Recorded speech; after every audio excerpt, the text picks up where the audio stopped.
Welcome to बेकावर to education channel. आज के इस वीडियो में हम करने जा रहे हैं क्लास 9 गुजराती की सेकेंड टेस्ट असाइनमेंट का विभाग डी अर्थ ग्रहण लेखन विभाग।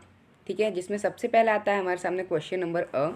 नीचेનું प्रत्येक काव्य वांची तेनी नीचे आपेला प्रश्नों उत्तर लखो। अब यहाँ पे नीचे दिए गए सभी हमें काव्य को पढ़ना है, फिर उसके नीचे जो क्वेश्चंस दिए गए हैं उसका उत्तर देना है। ठीक है, तो सबसे पहला काव्य है जय सोमनाथ जय द्वारकाधीश जय बोलो विश्वना नाथनी स्वर्ण अक्षरे लक्षे कविओ यशगाथा गुजरातनी आ गुणवंती गुजरातनी जय जय गरवी गुजरातनी जय सोमनाथ। भक्त सुदामा अने कृष्णना मैत्री भाव भूलाया नहीं वैष्णव जन तो तेने रे कहिए नरसंये विसराय नहीं। जय दत्त दिगंबर गिरनारी जय महावीर दातारानी स्वर्ण अक्षरे लक्षे कवियो यश गाथा गुजरातनी जय सोमनाथ। हिंदू मुस्लिम सिख पारसी हળી મળી सौ काम करे सृष्टिना खूणे खूणे गुजरातनी जन व्यापार करे। जय सहाजानंद जय जलाराम जय बोलो कालिका मातनी स्वर्ण अक्षरे लक्षे कवियो यश गाथा गुजरातनी, जिसके लेखक हैं रमेश गुप्ता। ठीक है, सबसे पहला क्वेश्चन है कवि कोनी कोनी जय बोलवानु कहे छे।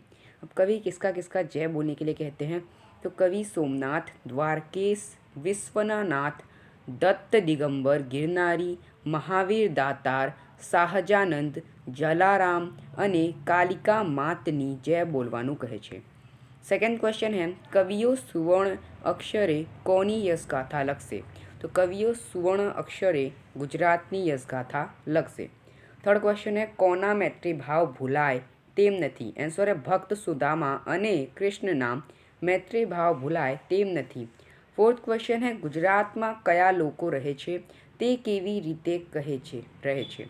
एंसर है गुजरात में हिंदू मुस्लिम सिख अने पारसी लोको रहे छे, तेओ हળી મળીને काम करे छे। ठीक है, फिर यहाँ पे नेक्स्ट आता है हमें उमा शंकर जोशी की कविता जो कि है हूँ एक रमकड़ू सिंगापुर थी साथे लेतो आव्यो छू कागड़ पेटी में बे बड़िया पूरी बंगला में लाव्यो छू एके भूरी लाल बीजाए चंदी टूंकी चढ़ावी छे बे ऊभा पेंदा पर बॉय चढ़ावी नीचे चावी छे चावी दीधी मूक्या छूटा तरत ज शरू बाथी बाथई ले तू लेतो जा चालो हसीए जाओ अचंभाथी हमड़ा लाल हथियो त्या तो ओ भूरो लोथ थयो दिसे जोर करी झींके मुक्का मस्तक भटकाय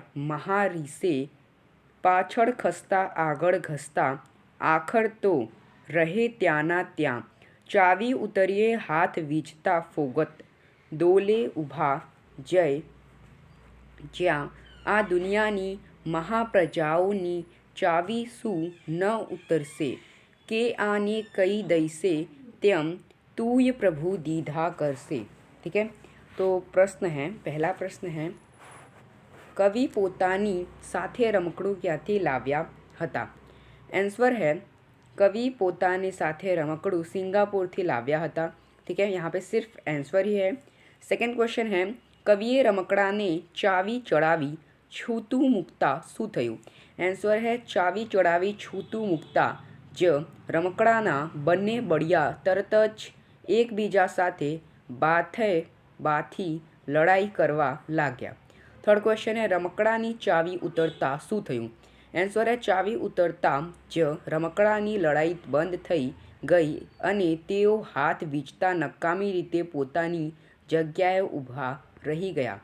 फोर्थ क्वेश्चन है कवि दुनियानी महाप्रजाओने शू पूछे छे। एंसर है महाप्रजाओने चावी शू क्यारेय नहीं उतरे। ठीक है, कवि पूछे छे कि जेम रमकड़ानी चावी उतरी गई तेम आ दुनियानी महाप्रजाओनी चावी शू क्यारे नहीं उतरे। ठीक है, फिर यहाँ पे नेक्स्ट आता है हमारे सामने थर्ड कविता जिसके लेखक है प्रहलाद पारेख, जो कि है सांजरे ने सवारे दई कागड़ो, नित्य तू मार्ग तारे सिधावे, तूच दीधा पत्र माँ ए बधु सुभर्यु, कोदी तू भला उर लावे, केतली मात केरी दुवाओ भरी, केतला प्रेमीना प्रेम भाव, केतला उर केरा निसासा भर्या, केतला हर्ष केरा समाव, केतला નેન તારી પ્રતીક્ષા કરે, કેટલા કણ પદરવ સૂળે છે, ના નથી પત્ર એવું કહીને કદી શું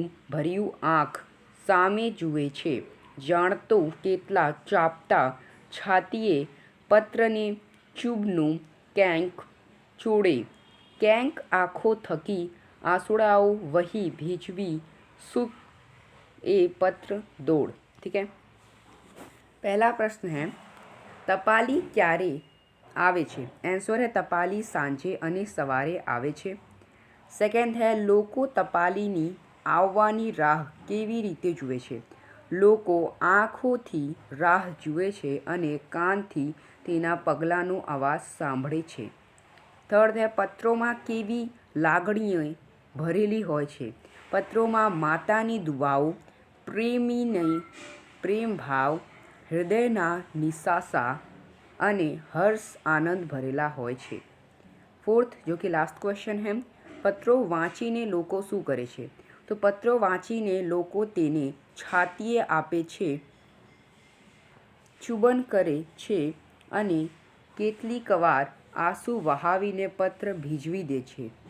ठीक है, फिर आता है हमारे सामने विचार विस्तार, अर्थ विस्तार। ठीक है, तो यहाँ पे नीचेना पंक्तिओना विचार विस्तार करो, बेमांथी गमे ते एक। ठीक है, तो सबसे पहला है मरता मरता संतो बीजाओने सुखी करे, बढ़तो बढ़तो धूप सुवासित बधू करे। तो फिर अब यहाँ पे समझाया गया है। ठीक है, यहाँ पे आपको इसका विचार विस्तार करना है।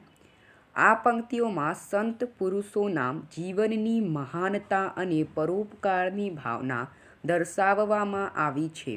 संतोनुं जीवन धूपसળી अगरबत्ती जेवुं होय छे। धूपसળી पोते बळीने राख थई जाय छे, पण तेनी सुगंध आखा वातावरणने सुवासित करी दे छे। ए ज रीते साचा संतो अने महापुरुषो जीवनभर अनेक मुश्केलीओ अने दुखो सहन करे छे, पण तेमना कार्यो अने त्याग द्वारा बीजा लोकोने सुखी अने शांतिपूर्ण जीवन जीववानी प्रेरणा आपे छे। तेओ निस्वार्थ भावे समाजनी सेवा करे छे। गांधीजी, रविशंकर महाराज, ठक्कर बाप्पा जेवा महानुभावो आनुं श्रेष्ठ उदाहरण छे, जेमणे पोतानुं जीवन लोकोना कल्याण माटे समर्पित कर्युं हतुं। ठीक है, आ पंक्ति बोध ए छे के आपणे पण फक्त स्वार्थी न बनता बीजाना भला माटे जीववुं जोईए अने परोपकारना मार्गे चालवुं जोईए। सेकेंड है क्वेश्चन, विपत पड़े ना वलखिए, वलखे विपत न जाए, विपते उद्यम कीजिए, उद्यम विपत ने खाए। ठीक है, तो आ पंक्ति में कविए मुश्केलीना समय में हताश के निराश न थया, उद्यम एटले के प्रयत्न अने मेहनत करवानुं महत्व समजाव्युं छे। जीवन में ज्यारे कोई मुश्केली के आफत आवे त्यारे घबराई जवाथी, चिंता करवाथी के रड़वाथी ते मुश्केली दूर थवानी नथी, तेनाथी परिस्थिति वधु खराब थाय छे अने मनुष्य हताशा अनुभवे छे। आ संजोगोमां शांति राखीने परिस्थितिनो स्वीकार करवो जोईए अने तेने उकेल लाववा माटे हिम्मत अने प्रयत्न साथे काम करवुं जोईए। साचो उद्यम ज मुश्केलीने हरावी सके छे अने तेनो नाश करी सके छे।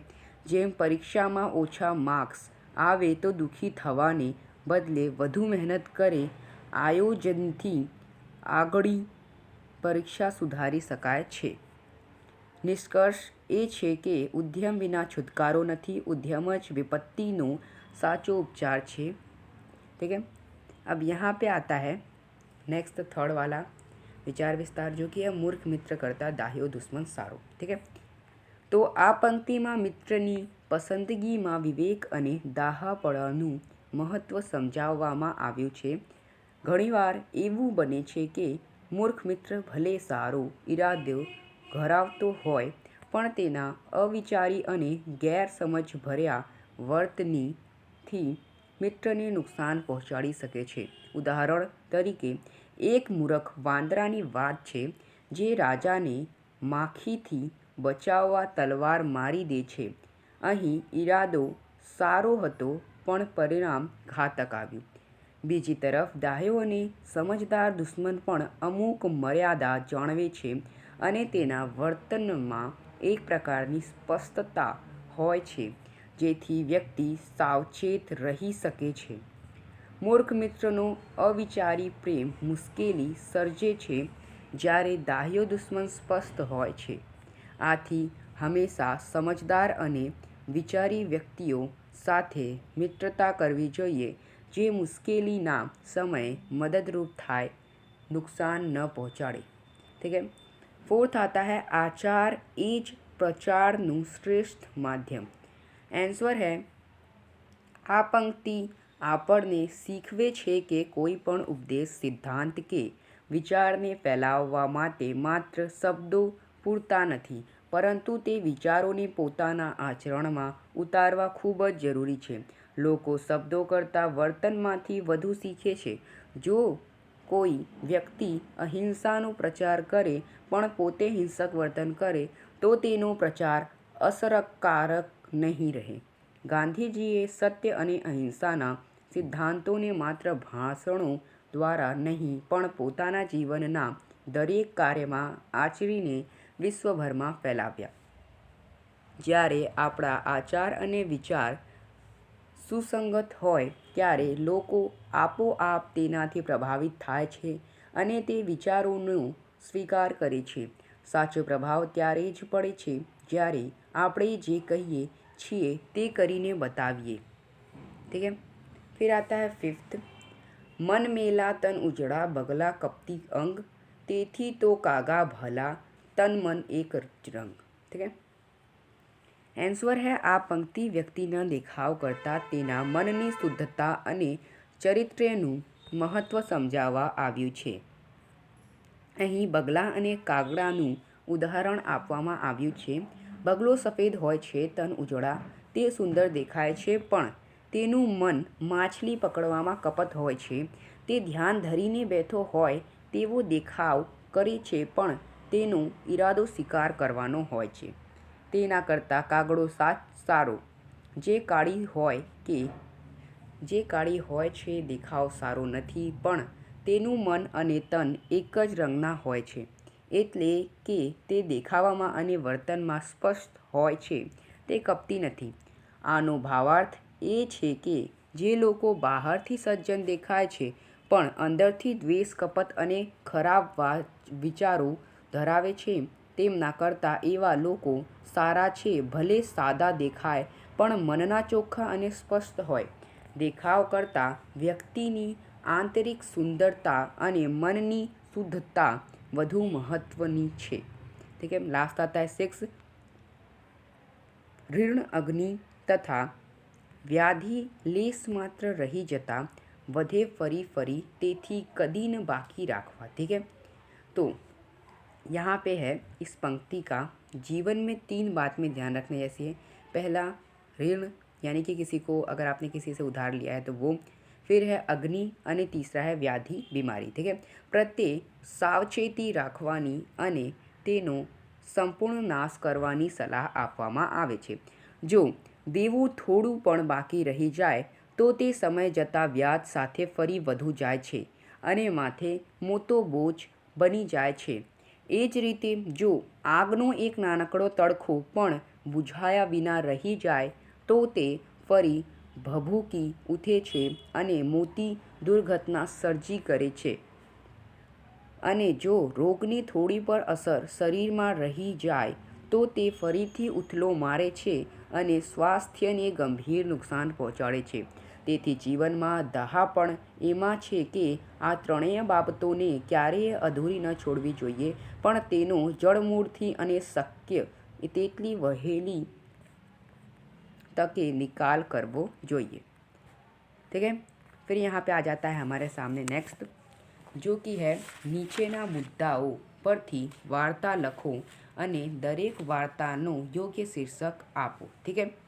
तो यहाँ पे सबसे पहली जो वार्ता है वो ये है, ये मुद्दा है आपका। अब वार्ता का जो शीर्षक है वो है શ્રમનું મહત્વ। એક રાજા હતો જે ખૂબ જ આરામવાળી જિંદગી જીવતો હતો। તેને કોઈ શારીરિક શ્રમ કરવો પડતો ન હતો। આ કારણે તેને રાત્રે ઊંઘ ન આવતી। એને તે ખૂબ ચિંતામાં રહેતો। તેણે અનેક પ્રકારની દવાઓ કરાવી અને અનેક વૈદ્યોને બોલાવ્યો, પણ કોઈ ફાયદો ન થયો। એક વૈદ્ય યુક્તિ કરી। તેણે રાજાને કહ્યું, મહારાજ, હું તમને એક જાદુઈ ગીળદડો અને એક ખાસ દવાની ભૂકી આપું છું। તમારો દરરોજ આ ગીળીદડાથી રમવું પડશે અને પછી આ ભૂકી લેવી પડશે। રાજાએ તે સ્વીકાર્યું અને દરરોજ મહેલના બગીચામાં ગીળીદડાથી રમવા લાગ્યો। તેને ખૂબ પરસેવો થયો અને થાક લાગતો। રાત્રે તે શાંતિથી ઊંઘી શકતો। થોડા દિવસોમાં જ તેનો રોગ દૂર થઈ ગયો। રાજાએ વૈદ્યને મોટું ઇનામ આપ્યું। બોધ, શારીરિક શ્રમ स्वास्थ्य માટે ખૂબ જ જરૂરી છે। सेकंड मुद्दा है, ठीक है, चार चोर की कहानी है जिसका शीर्षक है लालचનું ફળ। એકવાર ચાર ચોરો ચોરી કરવા ગયા। તેમને પુષ્કળ માલ મળ્યો। તેઓ જંગલમાં નાસી ગયા। ભૂખ લાગવાથી બે ચોર મીઠાઈ ખરીદવા નગરમાં ગયા। ત્યાં તેમણે મીઠાઈમાં ઝેર ભેળવ્યું જેથી બાકીના બે ચોર મરી જાય અને બધો માલ તેમને મળે। આ બાજુ જંગલમાં રહેલા બીજા બે ચોરોએ પણ યુક્તિ કરી। જ્યારે પહેલા બે ચોર મીઠાઈ દઈને પાછા આવ્યા ત્યારે આ બે ચોરોએ તેમને કૂવામાં ધકેલી દીધા અને મારી નાખ્યા। પછી તેઓ ઝેરી મીઠાઈ ખાવા લાગ્યા અને થોડી જ વારમાં તેઓ પણ મરી ગયા। આમ લાલચને કારણે ચારેય ચોર मृत्यु पाम्या। बोध, लालच અને પાપનું મૂળ। ठीक है। फिर थर्ड कहानी है जिसका शीर्षक है बुद्धिशाળી શિલ્પી। એક શિલ્પીને તેની મૃત્યુની આગાહી થઈ। તેણે પોતાના જેવા જ દેખાતા 6 પૂતળા બનાવ્યા અને તે બધા પૂતળા વચ્ચે પોતે પણ ઊભો રહ્યો। જ્યારે યમદૂત તેને લેવા આવ્યા ત્યારે તેઓ મૂંઝવણમાં પડી ગયા કે સાચો શિલ્પી કોણ છે। યમદૂતે યુક્તિ કરી। તે મોટેથી બોલ્યા, હા, ભૂલ મળી ગઈ। શિલ્પી તરત જ પૂતળામાંથી બહાર આવ્યો અને પૂછ્યું, કઈ ભૂલ? યમદૂત હસી પડ્યા અને કહ્યા, બસ આ જ ભૂલ। આમ શિલ્પી પકડાઈ ગયો। અતિશય બુદ્ધિશાળી बनवाથી ક્યારેય मुश्किली मुकाए छे।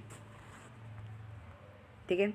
फिर आता है हमारे सामने क्वेश्चन नंबर 10, जहाँ पे मैं नीचे दिए गए विषय के ऊपर 200 शब्द में निबंध लिखना है। ठीक है। यहाँ पे सबसे पहले आप इस निबंध को पढ़ना, लर्न मत करना, सिर्फ पढ़ना समझना, फिर अपने हिसाब से एग्जाम में 200 शब्द में लिख देना। ठीक है। सबसे पहला है दुष्काળ वक्ते मारी फरज दुष्काળ। ठीक है। પ્રસ્તાવના। દુષ્કાળ એ કુદરતી આફત છે જે જીવન પર ગંભીર અસરો કરે છે। દુષ્કાળના સમયે એક નાગરિક તરીકે મારી કેટલીક ફરજો છે। દુષ્કાળની અસરો: પાણીની અછત, ખેતીનો નાશ, પશુઓ માટે ઘાસચારાની સમસ્યા અને લોકોનું સ્થળાંતર મુખ્ય અસરો છે। રાહત કામો અને મારી ફરજ: હું પાણીનો બચાવ કરીશ અને અન્ય લોકોને પણ તે માટે જાગૃત કરીશ। અનાજ અને કપડાં જેવી જરૂરી ચીજવસ્તુઓ એકઠી કરીને જરૂરિયાતમંદ લોકો સુધી પહોંચાડવામાં મદદ કરીશ। પશુઓ માટે ઘાસચારાની વ્યવસ્થા કરવામાં સ્થાનિક સંસ્થાઓને સહયોગ આપીશ। ઉપસંહાર: દુષ્કાળના સમયે માનવતા અને સહકારની ભાવના ખૂબ મહત્વની છે। મારી ફરજો નિભાવીને હું સમાજ અને દેશ માટે યોગદાન આપી શકું છું। ठीक है। फिर आता है पृथ्वी छेड़ो घर। आंसर है प्रस्तावना। पृथ्वीने छेड़ो घर कहेवत ઘરના મહત્ત્વ અને સુખને દર્શાવે છે. ઘરનું સુખ ઘર એ માત્ર ઈંટ સિમેન્ટથી બનેલી ઇમારત નથી, પણ તે શાંતિ, પ્રેમ અને સુરક્ષાનું પ્રતીક છે. ઘર જેવું સુખ દુનિયાના કોઈ ખૂણે નથી મળતું. ઘર વિહોણાની સ્થિતિ. જે લોકો પાસે ઘર નથી તેમની સ્થિતિ દયનીય હોય છે. તેઓ હંમેશા અસુરક્ષિત અને અશાંતિ અનુભવે છે. પૃથ્વીનો છેડો ઘર. ગમે તેટલો પ્રવાસ કરીએ, ગમે તેટલી સફળતા મેળવીએ, અંતે પાછા ફરવાનું મન ઘર તરફ જ થાય છે. ઘર પરિવાર સાથેના સંબંધોને મજબૂત કરે છે. ઉપસંહાર. ઘર જીવનનો આધાર છે અને તેનું સુખ અમૂલ્ય છે. દરેક વ્યક્તિને પોતાના ઘરમાં શાંતિ અને આનંદ મળે છે. ઠીક है. फिर आता है थर्ड, उनाड़ानो बपोर. तो आंसर है ભારતમાં ઉનાળો ખૂબ ગરમ હોય છે અને ખાસ કરીને બપોરનો સમય અસહ્ય હોય છે. ઉનાળાના બપોરનું વાતાવરણ. સૂર્ય આકાશમાં તપી રહ્યો હોય છે. ચારે બાજુ ગરમી અને લૂ હોય છે. રસ્તાઓ સૂમસામ હોય છે. બપોરના વાતાવરણની જનજીવન પર અસર અને ઉપાય. લોકો બહાર નીકળવાનું ટાળે છે. કામકાજ ધીમું પડી જાય છે. લોકો ઠંડા પીણા, છાશ અને તરબૂચ જેવા ફળો ખાય છે. સુતરાઉ કપડાં પહેરે છે. ઉપસંહાર. ઉનાળાનો બપોર મુશ્કેલ હોય છે, પરંતુ યોગ્ય કાળજી અને ઉપાયોથી તેને સહન કરી શકાય છે. ઠીક है. फोर्थ है आदर्श विद्यार्थी. तो આદર્શ વિદ્યાર્થી દેશનું ભવિષ્ય છે. તે માત્ર ભણવામાં જ નહીં પણ સંસ્કાર અને વર્તનમાં પણ ઉત્તમ હોય છે. આદર્શ વિદ્યાર્થીનો તેનો મુખ્ય ઉદ્દેશ માત્ર સારા માર્ક્સ મેળવવાનો નથી, પણ જ્ઞાન મેળવવાનો અને સારો માણસ બનવાનો હોય છે. આદર્શ વિદ્યાર્થીના અન્ય લક્ષણો. તે નિયમિત, મહેનતુ, શિસ્તબદ્ધ અને શિક્ષકો તથા વડીલો પ્રત્યે આદરભાવ રાખનાર હોય છે. તે સાચું બોલે છે અને પ્રામાણિક હોય છે. આદર્શ વિદ્યાર્થીમાં શું ન હોય? તેમાં આળસ, બેદરકારી, ખોટું બોલવું કે ખરાબ ટેવો જેવી નકારાત્મક બાબતો હોતી નથી. ઉપસંહાર. આદર્શ વિદ્યાર્થી સમાજ અને દેશ માટે ગૌરવ છે. નેક્સ્ટ आता है फिफ्थ, આપણો કુટેવો. દરેક મનુષ્યમાં કેટલીક સારી અને ખરાબ ટેવો હોય છે. કુટેવો જીવન પર નકારાત્મક અસર કરે છે. કેટલીક કુટેવો અને તેની અસરો. ધૂમ્રપાન, દારૂનું સેવન, જુગાર, આળસ અને ખોટું બોલવું એ કેટલીક સામાન્ય કુટેવો છે. આ ટેવો સ્વાસ્થ્ય, આર્થિક સ્થિતિ અને સામાજિક પ્રતિષ્ઠાને નુકસાન પહોંચાડે છે. આપણી ફરજો. આ કુટેવોને ઓળખીને તેને છોડવી એ આપણી ફરજ છે. નિયમિત વ્યાયામ અને સારો ખોરાક અને સકારાત્મક વિચારોથી કુટેવો દૂર કરી શકાય છે. ઉપસંહાર. કુટેવો છોડીને સ્વસ્થ અને સુખી જીવન જીવી શકાય છે. મારી પ્રિય રમત. ઠીક है.